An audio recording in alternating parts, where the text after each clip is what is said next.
आप देख रहे हैं खबरें 24।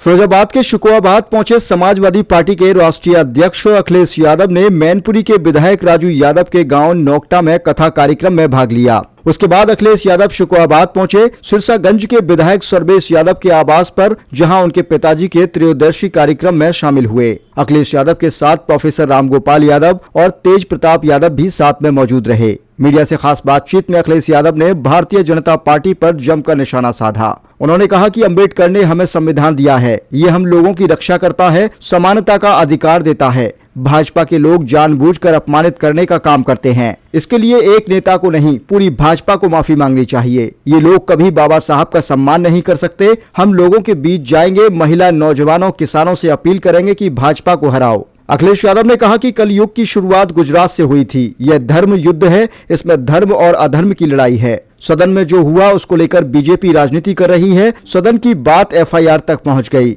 धर्म को आगे करके मंदिर के नाम पर दंगे कराए जा रहे हैं। संभल में हिंसा के शिकार लोगों को आर्थिक मुआवजा दिया जाए, या सरकार मुकदमा लिखकर डराने का काम करती है।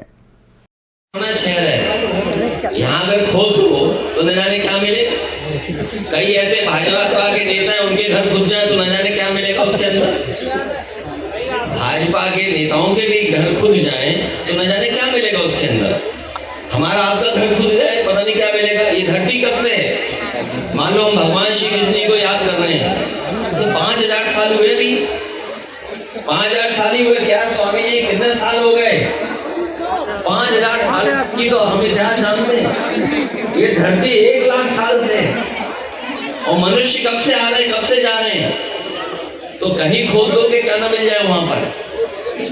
सर, संभल सांसद जी पे बिजली चोरी कर कोई मुकदमे पर लगा रहे हैं। पत्रकार साथी जालौन में एक पत्रकार ने भारतीय जनता पार्टी के खिलाफ न्यूज निकाल दी, उसके कपड़े उतार दिए थे, उसे नंगा कर दिया। ये देखिए, ये सब सोशल मीडिया का जमाना है। अब आगे की रणनीति क्या होगी? आगे चीजों को जानता हो, इन चीजों को कैसे फेस करेंगे? नौजवान जानते हैं। इसलिए हम समाजवादियों की या जो भी सरकार में है उसके सामने चुनौतियां पड़ी हैं कि इन नौजवानों का भाग्य कैसे बेहतर हो।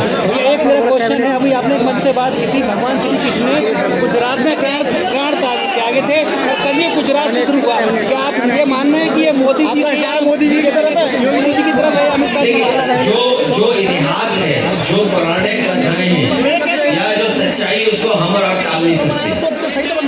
भगवान श्री कृष्ण का ये कार्यक्रम है और मैं चाहता हूँ कि आप लोग भी इसे रिसर्च करो, जानकारी दो, हासिल करो कि क्या सच्चाई है उसमें।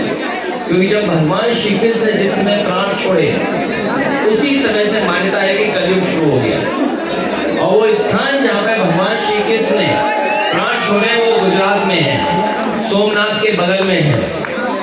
और जिस पेड़ पर भगवान श्री कृष्ण बैठे थे, अगर मैं आपसे पूछूं कौन सा पेड़ था तो बता सकते हो क्या?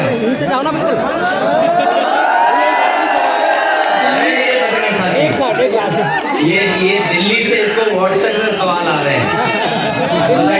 दिल्ली के पूर्व मुख्यमंत्री अरविंद केजरीवाल, आगे की रणनीति क्या हुई है? 27 का प्लान क्या है? उपराज्यपाल DK सक्सेना जी ने ईडी को मंजूरी दे दी, इसमें आपकी क्या है? देखिए, ये चुनाव आ गया है, इसलिए ईडी भी आ गई है।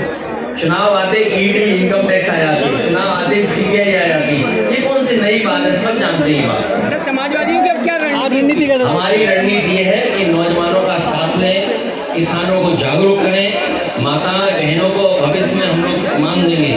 चाहे हमें किसी रूप में सरकारी योजनाओं से उनकी सुरक्षा, उनके स्वास्थ्य और उनके सम्मान के लिए कोई योजना बनानी पड़ेगी तो हम लोग बनाएंगे।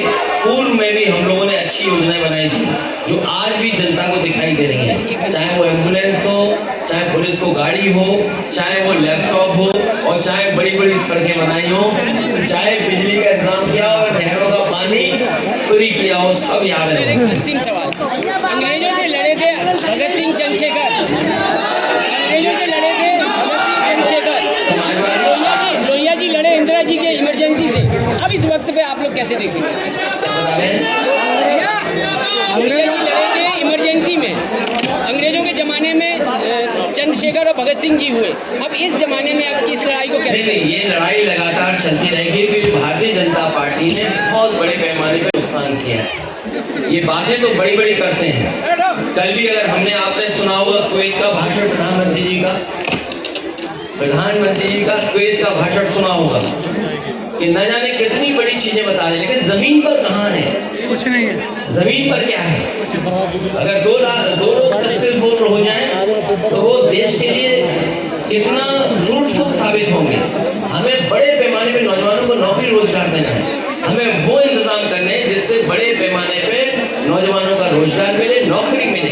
वो फैसले हम लोगों को लेने हैं। सर, संसद में इस तरह बहसबाजी हो रही है, धक्का मुक्की हो रही है सर, मर्यादा को लेकर क्या कहेंगे? मर्यादा भंग नहीं हो रही। ये सत्ता पक्ष में जो सरकार के लोग हैं उनको सोचना समझना चाहिए था। सरकार रास्ता निकालती है, स्पीकर के माध्यम से अगर कोई ऐसी घटना हुई थी तो सभी पॉलिटिकल पार्टी के लीडर्स को बुलाया जा सकता था, बात की जा सकती थी। लेकिन आप बहानेबाजी देखिए उनको, ये सब जानते हो आप बहानेबाजी थी। और कई लोगों ने ऐसा कहा है कि ऐसा ड्रामा तो ये खोदने वाले लोग भारत के सौहार्द को खोदेंगे। और पहले भी गलत, क्योंकि जब हमारे देश में प्लेसेस ऑफ वर्शिप एक्ट पहले से मौजूद है और प्लेसेस ऑफ वर्शिप एक्ट इस बात की पाबंदी लगाता है कि किसी तरह की चीजों में इस तरह के सर्वे, इस तरह की खुदाई के काम न हो।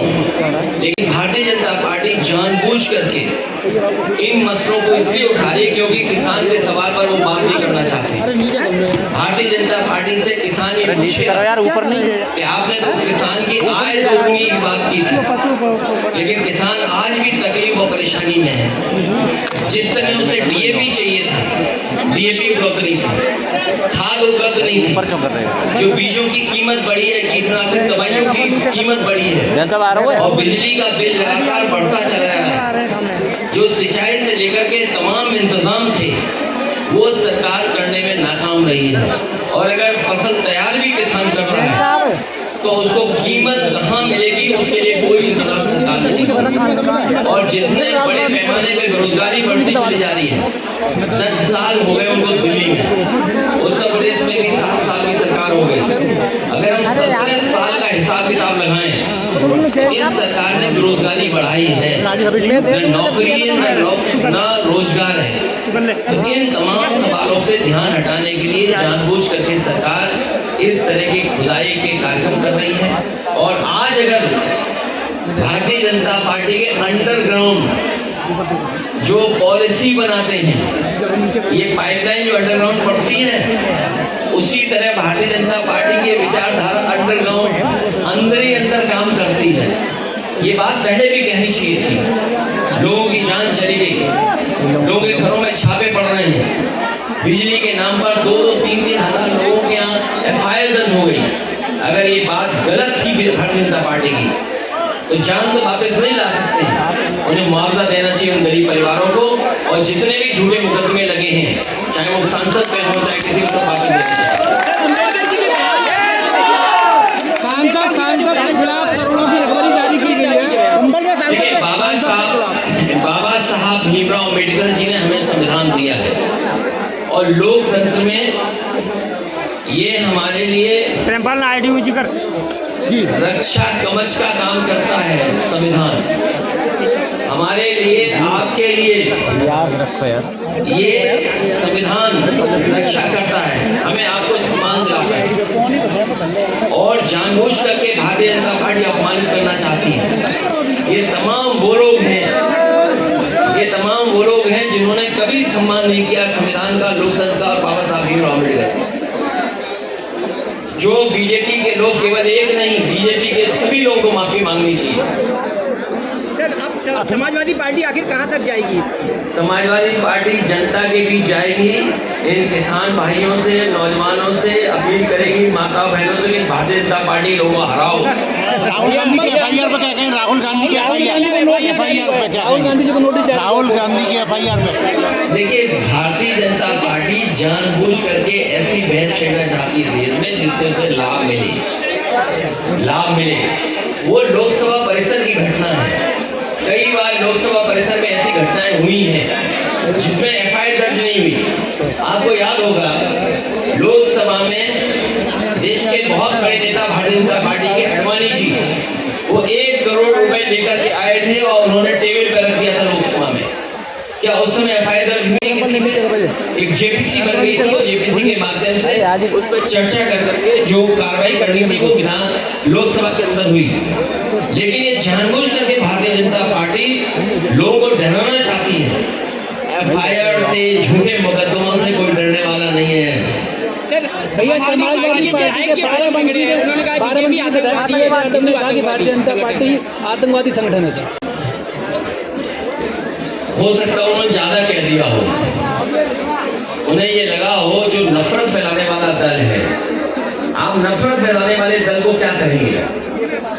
जो दल ये जानता हो कि इस घटना के बाद लोगों की जान चली जाएगी, उस दल को आप क्या कहेंगे? केवल एक जगह नहीं, कई उदाहरण मैं दे सकता हूं जहां पर भारतीय जनता पार्टी ने इसी तरह